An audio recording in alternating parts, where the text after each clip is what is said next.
Hey everybody, so I wanted to make a video about something that happened this weekend that really has it shook me up a lot, and it has changed me and my views of other people and life and relationships and business and um, just how short life can be and how precious it is.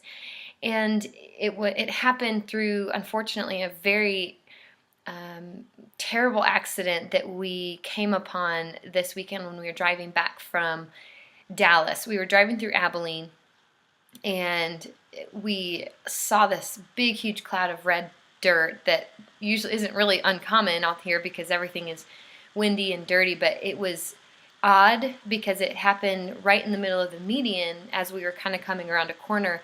And in my heart, I knew something had just happened. I knew something really terrible had just happened, and so we came around the corner, and as I thought, there was a gold Trailblazer that had rolled many times off of the highway and was sitting in the median, and not far from the Trailblazer was a man laying face down in the dirt, probably about 30 or 40 feet away from the car.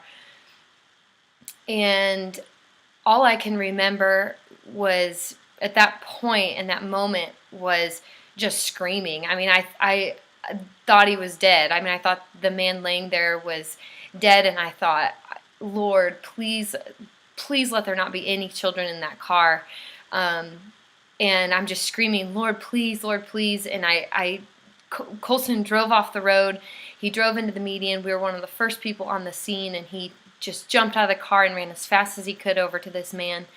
And I'm screaming, and I didn't know what to do until I kind of thought, okay, I need to take action. So I got on the phone and I called 911, and I'm crying. I was hysterical at that point because I thought this man had just died, and I thought we just saw this happen.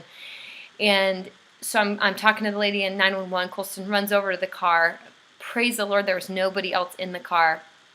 And then he ran back to the man. Well, at about that time, there were several other people that had stopped and were just running up to this man and to the scene. And I mean, within minutes, there were probably 6 to 8 other people helping him. And the craziest part was that this man was alive. This man who had been literally thrown up in the air out of his car about 30 or 40 feet had lived, and they were able to roll him over, and there wasn't any blood. There were no visible broken bones except for his nose because he had landed face down in the dirt. And it was incredible, but he was obviously very injured, and but the people around him just they helped him. They did whatever they could. They tried to calm him down, and they took care of him. And so obviously a little while later, then the ambulance came and the policemen came, and they were there to help. But then I started noticing some people were pulling over on the side of the road, getting out of their cars, and they were walking over to the scene of the accident and were taking pictures of this guy's car. They weren't the ones who had come out to help. They were just literally people who wanted to come and take pictures of this awful accident where this man literally almost lost his life. I mean, it was literally by miracle that he was alive. And we were all just scratching our heads going, this guy has to be the luckiest man on the planet. God was totally preserving and watching his life today, this afternoon. And yet there were some people who came just to take pictures and got back in their car and drove away. And that was really odd to me. And we got back in the car after the ambulance, was there, and they took care of him, and they got him on the stretcher, and we left, and we were very shooken up about this whole thing. I mean, even to this day, I still just get very emotional thinking about it.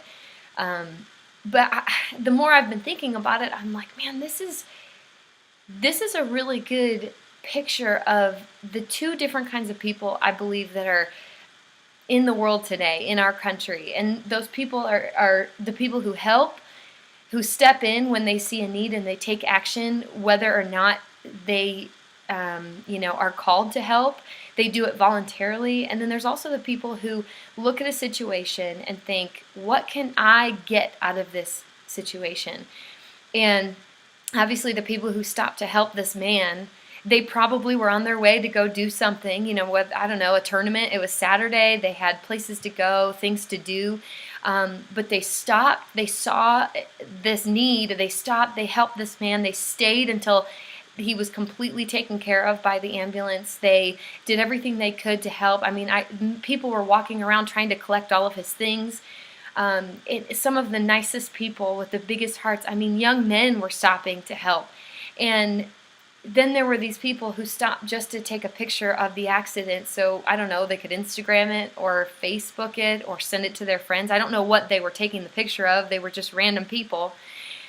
But I just was thinking, how sad is that? But it's also a picture of people today and how we can be so selfish, but yet there's other people who can be so giving and so thoughtful. And I thought, man, in all areas of my life, I want to be that person who stops and who takes action and who gives of themselves despite whatever I have going on. I want to be that person who's known to be giving, to be thoughtful, to see a need and meet it, rather than a person who is unreliable, untrustworthy, who is only out to please self rather than helping other people. And I think whether it's in business, because business a lot of times is cutthroat. I mean, people will sacrifice others in order to gain whatever it is that they're trying to gain, rather than taking the back seat and helping other people reach their full potential and sacrificing,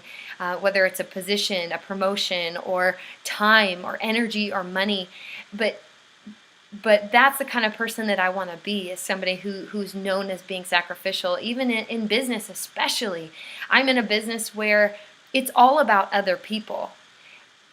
I get to work with people and help them achieve goals, but I always have to think, how can I step out of the box and how can I be even more helpful beyond just let me help you get healthy and fit? How can I go beyond that? What needs do I see that need to be met? So you can do that in business. Definitely something that you always need to be doing in relationships. God calls us to love Him and love others. Those are the two greatest commandments. So if we're not doing that, then we're not fulfilling our purpose. But when we serve other people, that's when we get fulfillment in life. When we put other people's needs before our own, there is a feeling of fulfillment like nothing else in this world can give us, because that's something that God's commanded us to do, and it's a holy act to put other people's needs before our own. So I know it's such a heavy story to share with you, but I thought, man, what a great thing to think about and to challenge yourself with. Am I helping people, or do I have selfish motives that really guide what I do daily? Or am I always out looking for a need, and how can I meet the need? And how can I bless people with what God has given me, rather than selfishly looking for what I can gain out of the situation? So praise the Lord, this man survived. I don't know what happened to him from that point forward, but it's by God's grace that he survived, and I'm so glad that I can say that as part of this story.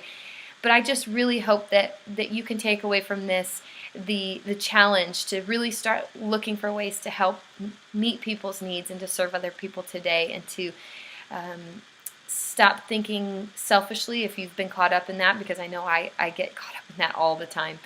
I'm a naturally selfish person, I think, and I can admit that. But anyway, so I hope this helped, and I hope that this is something that you can really take to heart and learn from, just like I did. So have a wonderful day, everyone, and I'll talk to you later.